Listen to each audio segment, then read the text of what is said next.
Hi guys, meron tayong gagawin ngayon. Ano siya? Nikon Digicam siya. So ito double A yung ano niya, yung battery source niya. Tapos yung model niya Nikon Coolpix. Ito siya guys, 3.6 zoom yung ano niya. Dito ito yung pinaka ano niya, Nikon L20. So dito yung power button niya. So ngayon guys, tatry natin siyang sindihan. So yung may ari nito is si ano, eto, Eliza Sarip. So nung ano pa to guys, nung 16. So ngayon ko lang nalugaran to. So ngayon tatry natin siya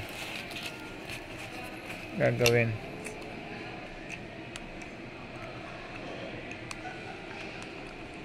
So ito, inputan natin siya. Ito guys, meron siyang ano, indicator yung positive. So ito yung battery natin, positive, nakaganyan siya. So dito, yung kabila negative. So dito siya.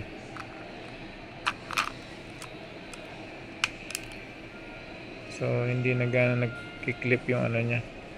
So gagawin natin, putayin ng tape for the meantime. So tape natin siya. So ngayon switch on natin siya. Ayaw niya. So ayaw niya mag-on. So ito guys, so ito ngayon gagawin na natin guys, ipipix natin siya. So tatanggalin ko muna yung mga battery niya.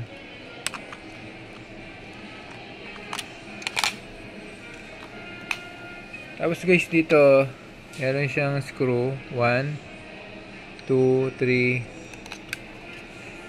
Tapos dito 4. So medyo sira na, 4, 5.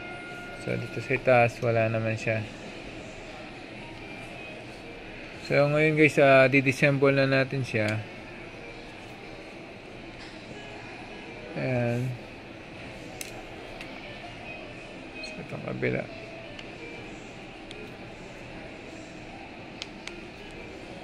So ilan lang naman to guys, maski hindi na natin i-forward siguro to, no? Konti lang naman to. So dito lang naman tinatanggal to. Tapos ito. So ito medyo old na ano to guys, Digicam. Medyo ano siya, lost thread.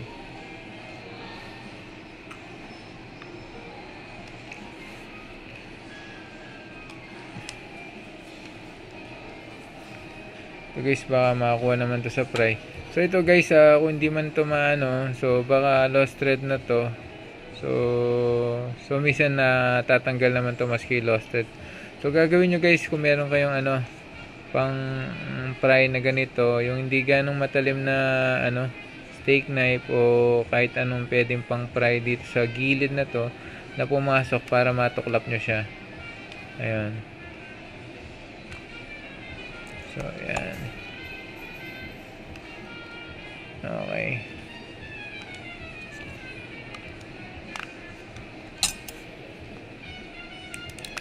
Yun. Yun. So, yun itong pinaganoan niya. So, medyo lost thread na guys.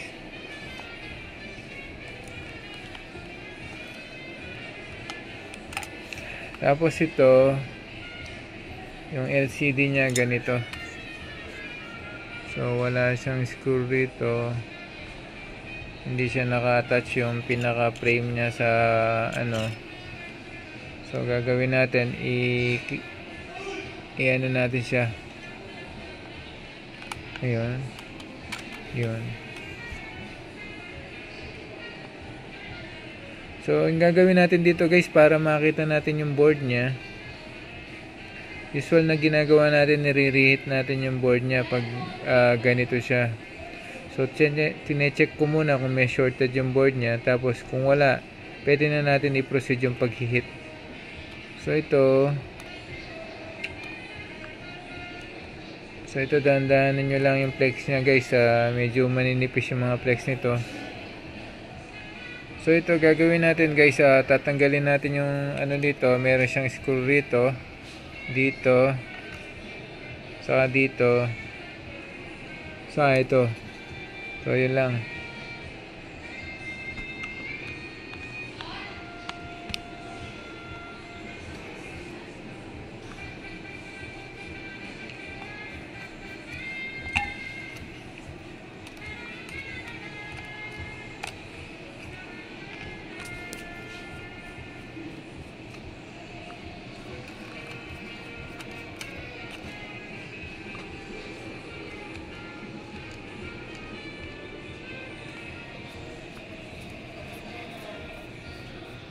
Ito, malapit na siya.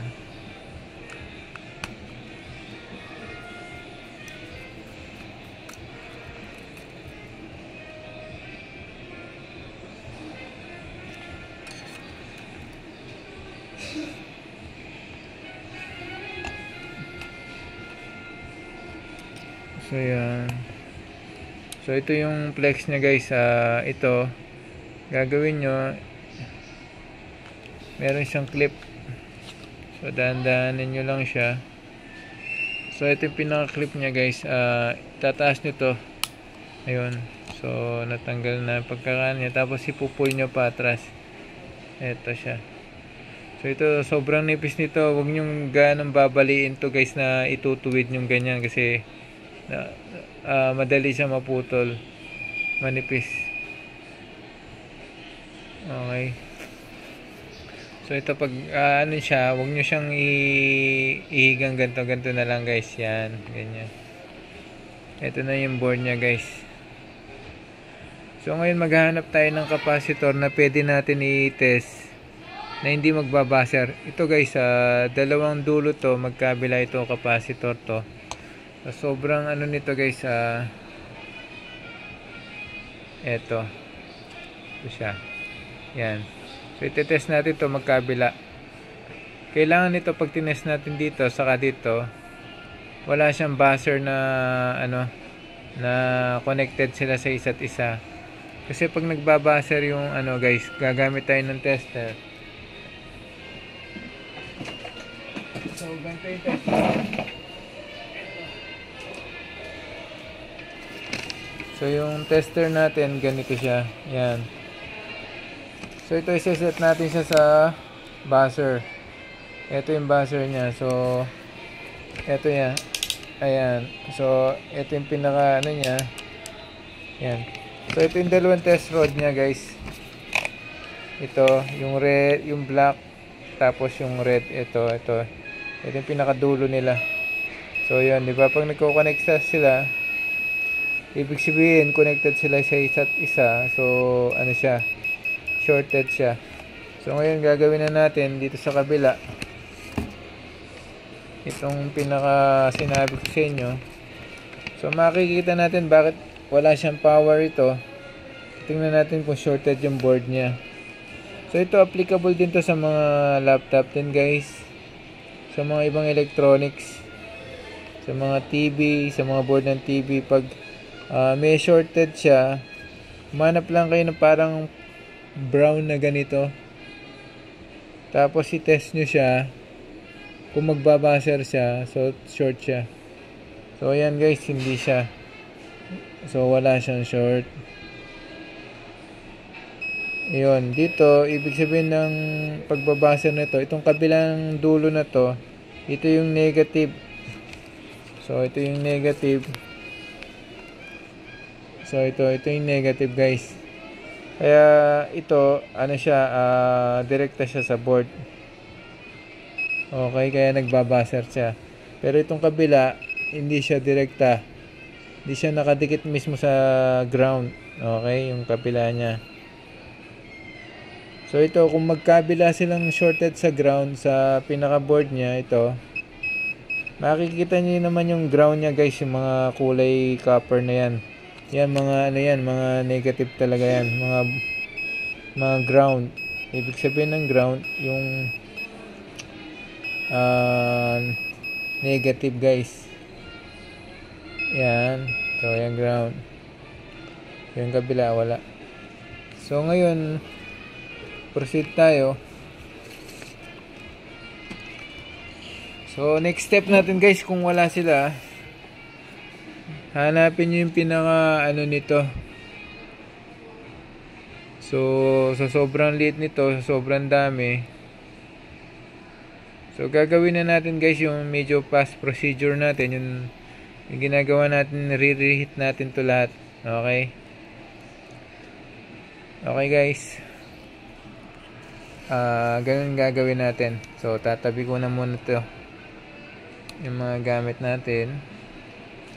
Okay, tapos po forward ko na guys para makita nyo kung paano natin iinitin to. Ito kung makikita natin siya, halos malinis naman yung loob niya. Siguro ito katagalan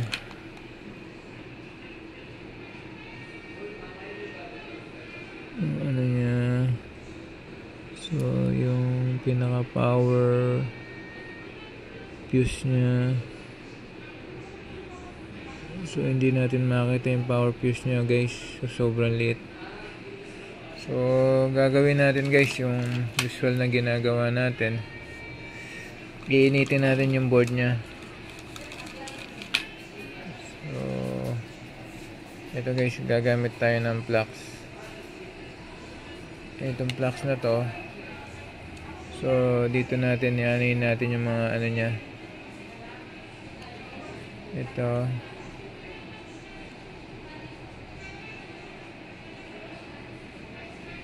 so yan guys, medyo palilibutan natin siya ng flux. Tapos gagawin natin pakukuluin natin yung flux niya guys, yung iinitin natin to through hot air. So ito guys, kung meron kayong ano sa bahay, yung sinasabi ko dati pa sa inyo, meron kayong blow dry ng buhok, pwede nyo siyang gamitin. So huwag nyo lang tatamaan yung mga flex na to, itong flex. So yan guys, so usually pag matagal na na-stock yung mga camera natin, so natutulog yung mga pyesa niya. So minsan nagkakaroon sila ng amag sa loob, so non-visible sila, hindi natin sila makita dahil sa sobrang liit niya.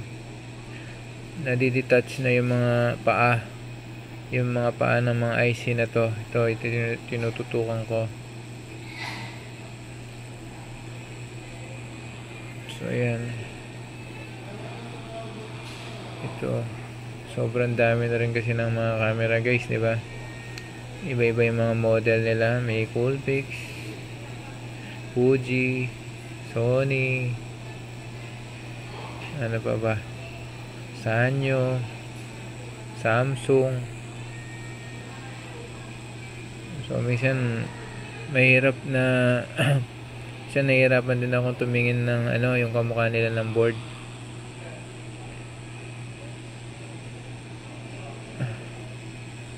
Wala kang pwede mapagbiglan basta-basta.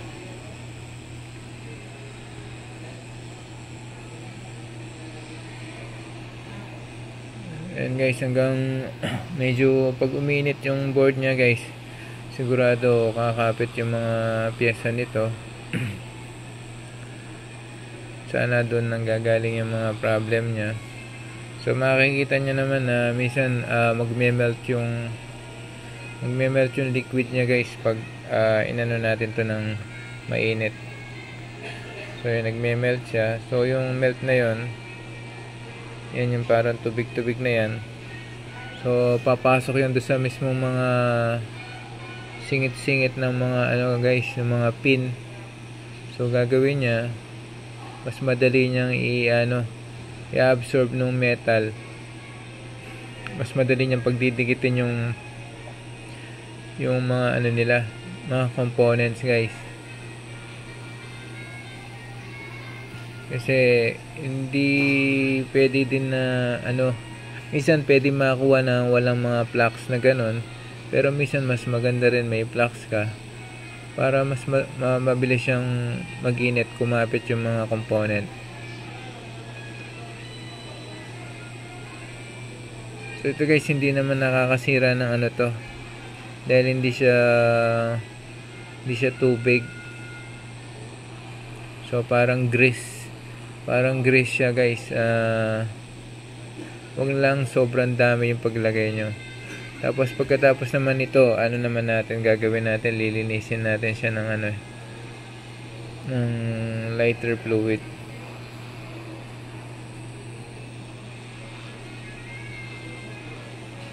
So ayan.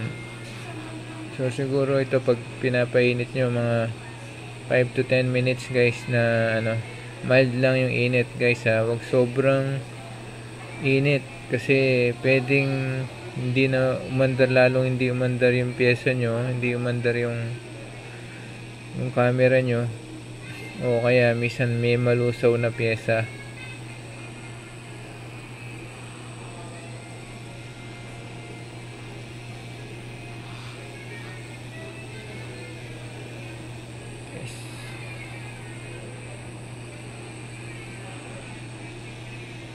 Ito siguro yung edad ng camera na to guys, nasa ano na rin, nasa 10 years na rin siguro yung edad ng Digicam na to.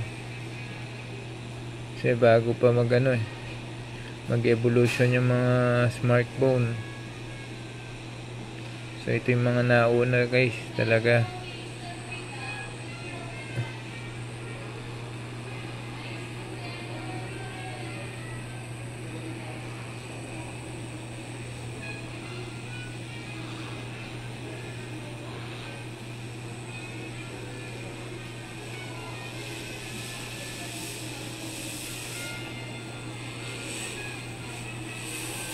So ito yung pinaka ano niya rin guys, pinaka IC nya. So tawag dito rin sa mga ano na to guys, ito yung pinaka board nya, motherboard tawag, lalo na sa mga laptop. Wait, motherboard no, wala bang pwedeng fatherboard, puro na lang motherboard, diba? O kaya brotherboard, o kaya sisterboard, no? Like puro motherboard, kaya maraming kinakarga yung mga mother puro kasi motherboard.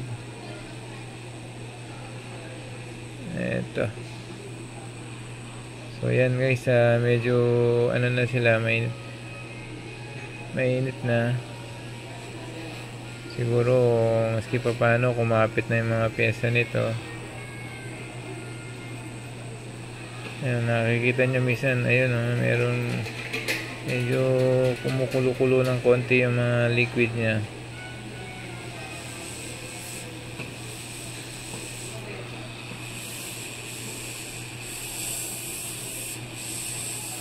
Naririnig nyo yung ano, yun to kasi guys, combination to ng hangin pati init. So meron silang temperature na sineset natin para bumuga siya ng tamang hangin, tamang init.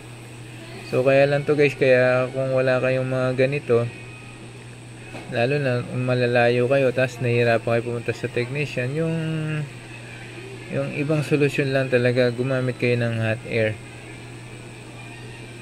Kasi ito guys, medyo may kamahalan tong hot air na to. Gagamit pala kayo ng blow dry, sorry. So lalo na kung hindi naman kayo palaging gumagamit ng ganito, pang minsanan lang, so maganda na yung blow dry na lang, pwede naman yun. Tapos guys, ito yung panlinis nito, pwede kayong gumamit ng, kung wala kayong lighter fluid, maski konting isopropyl alcohol lang. Yung mga alcohol guys, kasi mabilis mag-evaporate yun. So wag kayo gagamit ng tubig na panlinis, kasi mag-stay yun. Nag-stay kasi yung tubig guys, hindi katulad ng mga gas. mabilis sila mag-evaporate. So yung panglinis talaga dito guys, yun yung mga lighter fluid, dahil mabilis siya mag-evaporate. So ito guys, naano na natin siya. So tama na muna. So ipo-forward ko na lang guys pag medyo lumamig na siya, tapos lilinisin natin siya. Okay. So guys, medyo lumamig na siya. Ito sinasabi ko sa inyo, lighter fluid. So may mabibili naman kayo sa mga DIY shop, sa mga hardware. So konting-konti lang. Tapos bali yung top lang yung paglinis guys, hindi yung heavy na parang ini-scoba nyo na yung isang pantalon. baka sumama lahat ng mga parts nito pag sobrang scoba. Yung mga ganon na pang scoba. So ito guys, ganito lang, mild lang yan. So finish lang tayo, parang ano yan, mild, gentle lang guys. Tawag dito, gentle. Ayan. Okay.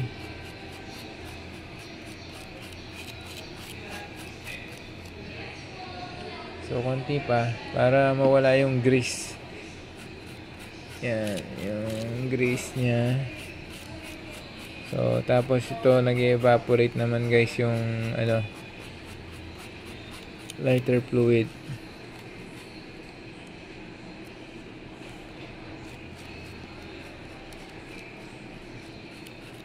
Yan. Tapos guys, dahil mabilis siya mag-evaporate, o meron kayo nakikita parang medyo basa-basang konti, gawin nyo para mabilis siya mag-evaporate. So initin nyo lang. True heat kasi guys, mabilis din mag-evaporate yung liquid pag init. Okay. So ito guys, na ano na natin siya. So try natin siyang ano.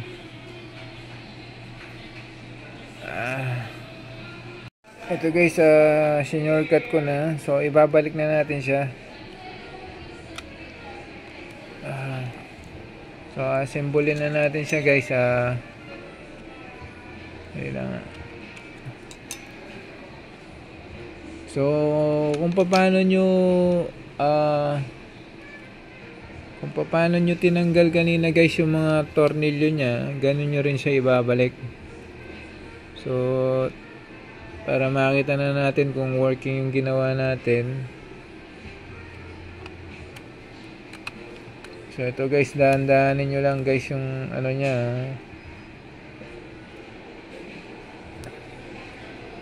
Ito guys, i-ano ko na, ipo-forward ko na. So lalagyan ko siya ng tornilyo dito. Tapos i-close na natin yung pinaka panel nya para hindi na masyado mahaba guys. So ito guys, nabalik na natin siya, yung mga tornilyo nya. Okay. So ngayon gagawin natin, tetest natin siya. So positive, so negative. Tapos kuha tayong tape. Kuha na akong tape.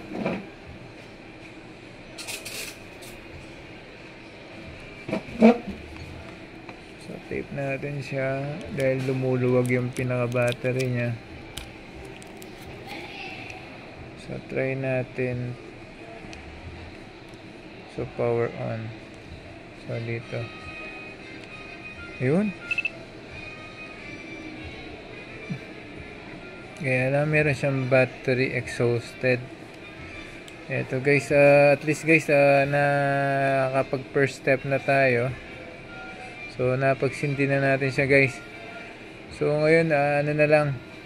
Ito guys, siguro ito kasi masyadong mahaba na yung ano natin. So gawin nyo na lang guys, kung meron kayong ibang battery, so gamitin nyo na lang ibang battery guys. Gumamit kayo ibang battery. So wala akong spare na battery na ganito. So baka yun ang maging solusyon din, isang solusyon din para mapagana natin to guys. Pero at least kanina guys wala siyang power, pero ngayon may power na siya. Yun nga lang yung lumalabas. So tapos dito yung pinaka memory niya, memory card. So ulitin natin siya.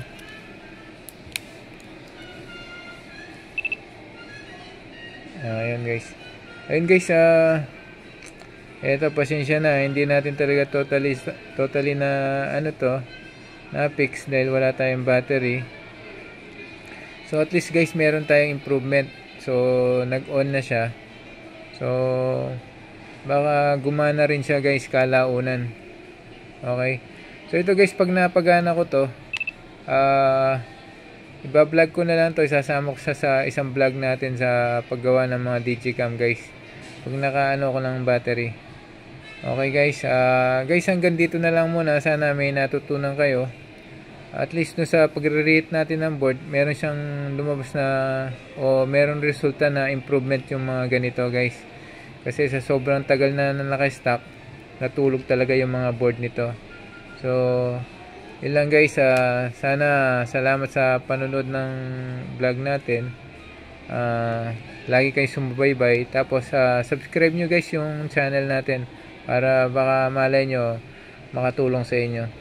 Okay guys, God bless and thank you so much. Bye. Hi guys,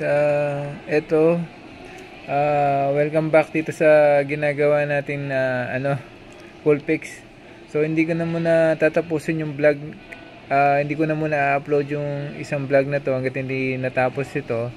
So 'di ba, sabi ko sa inyo, pag ito kasi kinabit natin, nagkakaroon siya ng exhaust battery guys.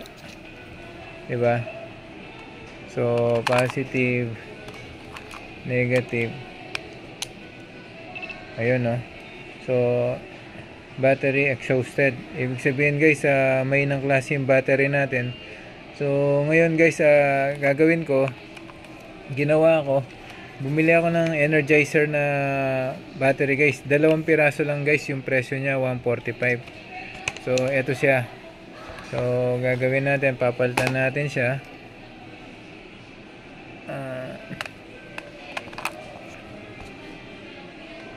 Eto guys. So ayan, tapos i-on natin siya. Oh. Diba guys, wala na siyang battery exhausted.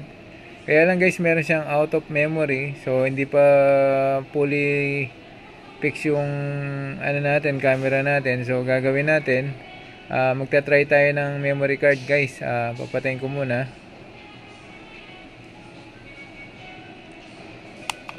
Lagyan natin siya ng memory card. So ito guys, hiniram ko muna doon sa isang digicam na gagawin ko. So para lang natin matry ito. Ayun. Ayun. So yun.